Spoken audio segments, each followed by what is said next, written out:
Assalamualaikum warahmatullahi wabarakatuh. Halo semuanya. Di sini saya akan memaparkan materi mengenai Business Environment.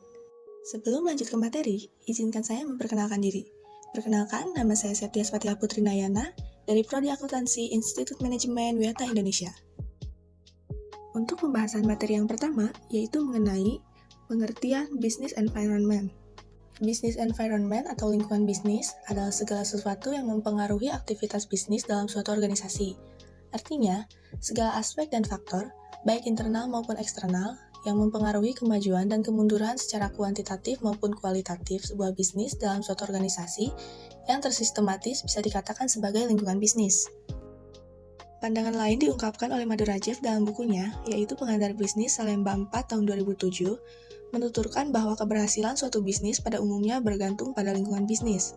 Dengan kata lain, lingkungan bisnis adalah faktor dasar bagi keberhasilan dan kesuksesan sebuah bisnis. Materi selanjutnya yaitu komponen-komponen lingkungan bisnis. Lingkungan bisnis sebenarnya dapat diklasifikasikan menjadi dua lingkungan, yaitu yang pertama, komponen internal lingkungan bisnis. Lingkungan internal dalam sebuah lingkungan bisnis dipengaruhi oleh faktor-faktor yang meliputi yang pertama yaitu ada atau tenaga kerja.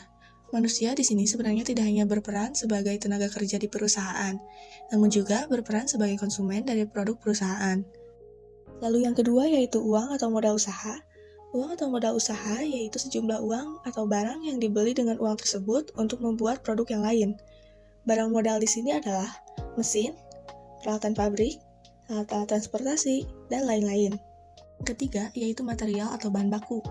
Material ini sangat berpengaruh sekali terhadap kelancaran proses produksi, sebab merupakan faktor pendukung utama dalam proses produksi. Termasuk di sini adalah bahan baku, bahan pembantu, tanah untuk proses produksi, serta bahan lain sebagai penunjang proses produksi. Yang keempat, ada mesin atau perlengkapan, yaitu penunjang faktor produksi sebuah perusahaan. Peran mesin sangatlah sentral dalam menunjang kegiatan bisnis sebuah perusahaan. Sebuah perusahaan tidak akan berdiri tanpa ditopang oleh peralatan dan perlengkapan yang dapat memproduksi barang dan jasa yang berfungsi sebagai output dari sebuah perusahaan. Dan yang terakhir yaitu ada metode. Metode yaitu merupakan suatu pelaksanaan kerja produktif, misalkan pengambilan keputusan, pemberian ide atau inisiatif, dan pemikiran yang kesemuanya itu ditujukan agar pengelolaan sumber-sumber ekonomi dapat berjalan dengan lancar. Singkatnya, di dalam metode ini ialah pelaksanaan manajemen dalam perusahaan atau pengelolaan perusahaan. Yang kedua yaitu komponen eksternal lingkungan bisnis. Sedangkan faktor-faktor eksternal terbagi menjadi dua, yaitu lingkungan makro dan lingkungan mikro.